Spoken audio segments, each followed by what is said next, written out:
92তে Sao পাওলোতে জন্ম নেওয়া ছোট্ট ছেলে নেইমার ফুটবল বিশ্বের অন্যতম সেরা খেলোয়াড় হিসাবে ভাবা হয় তাকে। সান্তোসে ক্যারিয়ার শুরু করা নেইমার ক্যারিয়ারের বড় অংশ কাটিয়েছেন বার্সেলোনা আর পিএসজির জার্সিতে।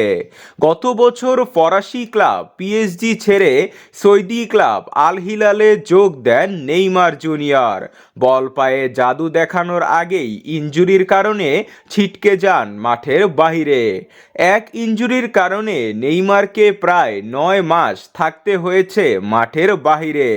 গত মাসের 4 তারিখ দ্বিতীয়বারের মতো মাঠে নেমে আবারও ইনজুরিতে পড়ে নেইমার জুনিয়র। জানা গেছে তার নাকি হ্যামস্ট্রিং ইনজুরি হয়েছে। এমন অবস্থায় আল হিলাল মেডিকেল টিম তাকে 4 থেকে 6 সপ্তাহ মাঠের বাহিরে পাঠিয়ে দিয়েছে। হিসাব অনুযায়ী আর 1 সপ্তাহের মধ্যে তাকে মাঠে দেখার কথা। তবে আল হিলাল নেইমারকে নিয়ে তেমন কোনো আপডেট দেয়নি। নেইমারকে 2-1বার ট্রেনিং সেশনে দেখা গেলেও তিনি তাকে ফিট রাখার জন্য ট্রেনিং করছেন। তবে মাঠে খেলার মতো অবস্থা তার এখনও তৈরি হয়নি। এছাড়া নেইমার এএফসি চ্যাম্পিয়ন্স লিগ বাদে আর কোনো লিগে খেলতে পারবে না। আল হিলাল ক্লিয়ার করে বলছে না তিনি আসলে কোন ম্যাচটি খেলবেন।